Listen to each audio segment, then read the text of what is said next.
this track and this track, the lead verses and the lead overdub verses, all four of these tracks here, 1, 2, 3, 4, they're being sent to this bus. Let's talk about what's actually happening on this bus. How are all of these vocals, the lead and the overdub, being processed? If I come down here and I click on this, I can see the effects that were put on it. I basically got a compressor, a de-esser, and an EQ. This is the compressor I'm using, what I'm using for compression, but it also has some other functions. For instance, I got the high pass engaged to cut off all the low frequency material at about 60 hertz.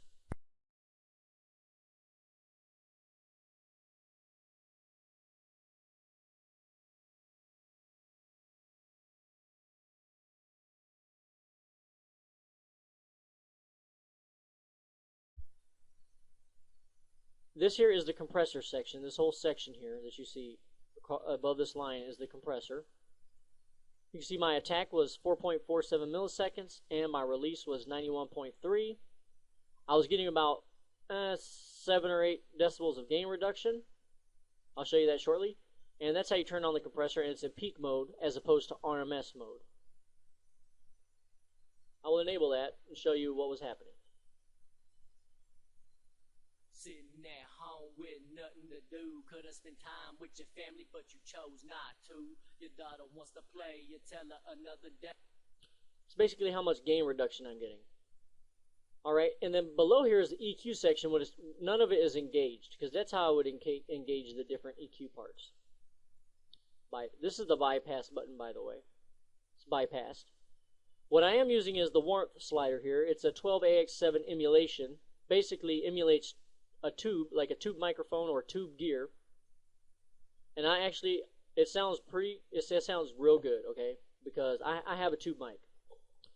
Well, I had one, I sold it, but so you could say that I know what one sounds like. And it sounds real good. Real good emulation. Next up is a de-esser. When this is going down, it's basically de-essing. It's taking away the sibilance. And this is the setting I chose to use in this instance. Sometimes you might sound better to do this, but I chose this one.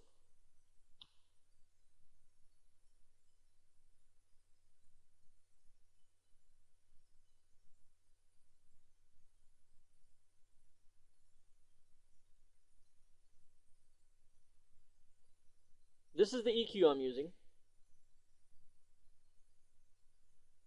Renaissance equalizer. Very good EQ. And those are the settings I chose at this time. Actually, I just changed these a second ago. This was at about 2.7 because the microphone I had, and this was actually at 12,000. But now on a microphone I'm using now, if I was to record this track with, let's say, my 8kg Perception 220, or is it a 200, I'm not sure, it's already kind of bright in the 5,000 area. I wouldn't even need that much of a boost. Okay, so it's all about the microphone you're using. And since I'm combining these two tracks together, you're going to have some buildup inside this. I had some buildup in this region here, so I just EQ'd it, took some of it out, and I got the high pass filter there to filter out all the frequencies below 75 hertz with a steep steep Q there. And that is what's happening. Now we have the sends, and basically it's just a reverb, and it's Reverb to be exact. Very high quality reverb. However, this reverb, if you do not have more than 1 gigabyte of RAM, don't even think about trying to use it or get it, because this thing is a hog. I mean, it eats up some CPU and RAM, okay?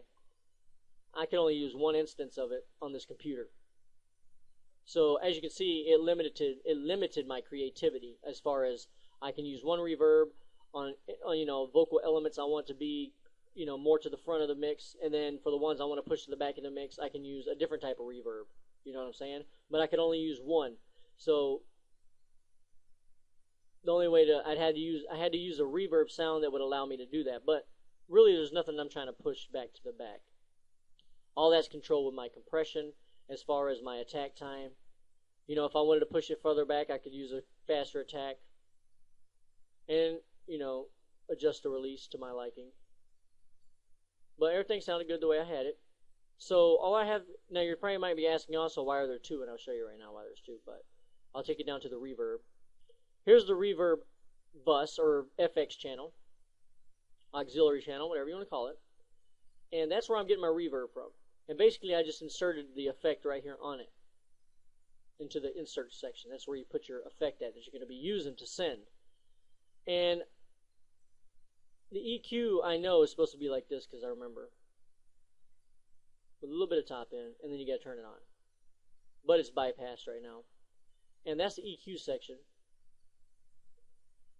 You can change a lot of other stuff with it. And I'm using a small room. I just named it LA2A for the hell of it. And it's a true stereo impulse response that I'm using with a 1.6 second length. And this is my main time that I'm using. I'm not going to get into all the parameters, and it's set pretty wide. One of the best sounding native reverb plugins there is.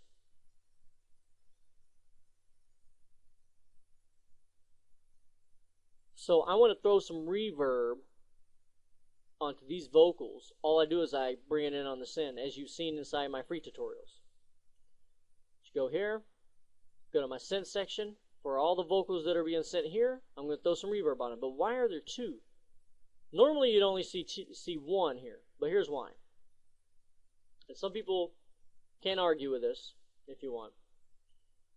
But okay, I need to bring it up. If I click this little E here, I can edit the channel strip. Basically what you see here is the exact same thing you're seeing over there, is the inserts, and this is the send section. This is the inserts, and this is the sends. So basically you're seeing the same thing, but you're also seeing like the EQ. You can throw in some EQ on the, on that bus or whatever. And then you're seeing a lot of other, pretty much all the functions, phase switch, trim knob. But the reason for the two is, what I did was, if you go to routing, a lot of people don't know about this function, you can pan the send. So let's say if I had just the regular reverb here, and I didn't have this one here, no bus, I could pan just that single reverb instance to the left, or to the right, or wherever I want. And you can also change the send amount right there.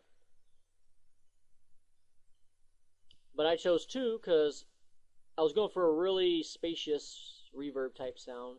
And some may say, well, they're both the same, so in the end it's still the same. But it has to do with when it's being summed to mono and some other characteristics that I'm not going to get into. So I chose to use two, and I pan one right and one left. All right.